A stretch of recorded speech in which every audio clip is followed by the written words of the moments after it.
clearly outlined. The Honourable Clayton Cosgrove.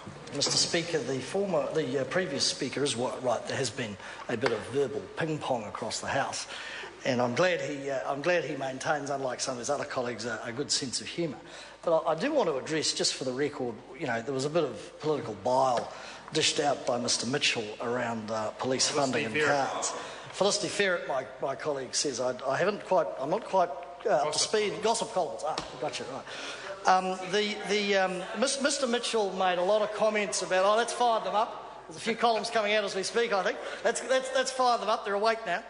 Mr. Mitchell made a number of sort of derogatory comments about police funding and Helen Clark throwing police under the bus and not supporting police, and talked about police vehicles, which is very, very interesting, because I was reminded by the former police minister, Mrs. King, who reminded me that and this might be a bit of a lesson for Mr. Mitchell if he's paying attention, that when we came into government in 1999, sir, some of the police vehicles were 4 and 5 years old. Now, this wasn't this wasn't the commissioner's car, the plain clothes job. This was frontline ICAR police vehicles.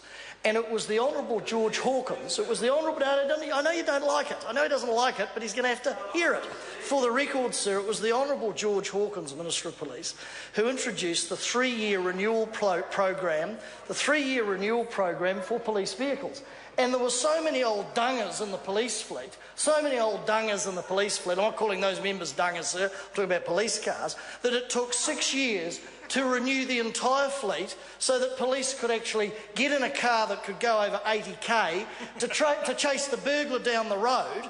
And we sort of got rid of things like cardboard cutout police that you were supposed to stick on a police on the side of the road, and somehow, a street corner, the burglar would take flight at the cardboard cutout. Does Mr. Mitchell, who may have been serving, or Mr. Sabin at the time, he may have starred as one of the cutouts, sir. Who knows? My colleagues say Mr.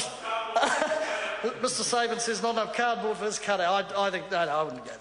But I just say to Mr. Mitchell, I challenge that member to actually, if he wants to, in a dispassionate way, go and talk to the Parliamentary Library and do the research about who backed the police, the mess we had to clean up, the equipment. Well, maybe, and you see, history, sir, repeats itself. Because, of course, under Minister Collins, the cars were cut back. And we were told no cutback in frontline cars. And yet, in the area in which I look after, one community police person in Rangiora was forced to chase after the criminals in the local police van, which I got to say, because it's a big van, the burglar goes down the road doing 120k in the Holden V6, and there's the local community cop chugging along, bit of smoke coming out the back in the old paddy wagon, trying to do his or her duty, but just simply can't do it because the old paddy wagon won't keep up, sir. So I challenge any member over there, as they sit there and try and rewrite history, sir, to challenge our record in terms of resourcing police. Sir, putting that aside, we will support this bill. We have supported this bill, retrospective though it is, and it is a serious issue in respect of this bill, because like other members have said, there are 63 constables out there who may indeed, well, technically have actually, acted outside the law, not out of any intention on their part, because a technical issue has occurred in the authorisation of those who administer the oath. And I just come back and, there's talk of politics and stuff and, operational matters and all that, and I just say again, as I said in the previous speech, it's always very convenient for ministers to quote operational matters, and that may be technically correct. The question then is, what do you do as a minister to ensure that those operational matters are corrected and ensure that those mistakes don't occur again? Well, one thing you can do, no one in our constitutional arrangements can stop a minister from demanding information and asking questions and demanding evidence and verification from their departments, and ensuring and monitoring and asking the right questions and ensuring that officials have done what they said they'd do, or administering certain operational processes effectively. No one's going to shoot a minister, and no one in the communities is going to have a crack at a minister for actually asking questions, asking for verification. Who was it who said? Was it Ronald Reagan? Trust, but verify. Asking officials to verify that what they are doing is correct, especially especially when there is a precedent of a mistake that has occurred previously, especially when it was a high-profile mistake that occurred previously. You'd think as a minister, Minister Collins or Minister Tolley, who I note in her speech in the third reading never got up and answered any questions, said she was responsible in an interjection to me, but never offered any explanation as to whether she asked questions about this of her department or the Commissioner, whether she had it on the weekly or monthly or three-monthly brief to say, now look, I just want to be assured that there are no problems here. Never offered any of those explanations because, in truth, I suspect, she never bothered to ask. She never had it on the weekly, monthly or three-monthly brief. She just let it all happen. But to be fair to her, she inherited a regime administered by the previous minister, who hasn't taken a call either, of course, Judith Collins, who again, you know, Judith Collins is known in this place for demanding the highest possible standards from everybody else, as are various ministers on that side, apart from when it comes to themselves or some of their ministerial colleagues, Mrs Banks and Mrs Dunn and others, of course, but they demand accountability from everybody else. They demand accountability from beneficiaries, fair enough, okay, that's cool, but they don't demand accountability. They crow about it in this House when it comes to themselves. And I say to ministers opposite, there is an old-fashioned but still valid Westminster tradition, which means as a minister on $250,000 a year, with the big car, with the warrant, the flash office and a myriad of expert staff, that when a department messes up, you don't sit there in a, I can't use the word, in a less than professional fashion, shall we say, and blame them.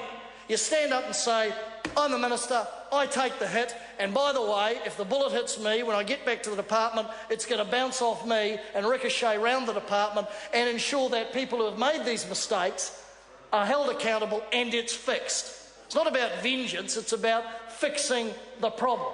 So these folks across here can dance around it all they like and commend ministers for bringing these things to the House. What I'd like to say to the backbench is when they have a coffee or a beverage with the minister after the House, be really interesting, especially the two ex-professional police officers who have served our community well, that they call her aside and say, Minister Tolley, how are you going to ensure that we don't have 3 strikes?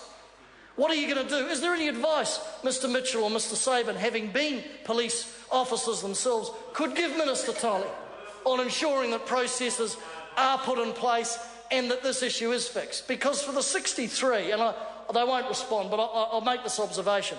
I suspect for the 63 sworn staff who have had this hanging over their head, it wouldn't be pleasant, because you always sort of lie awake at night and go, hang on a minute, you know, if something's happened, if I've done something and it's unlawful technically, am I going to end up in the cart? That's a natural human reaction.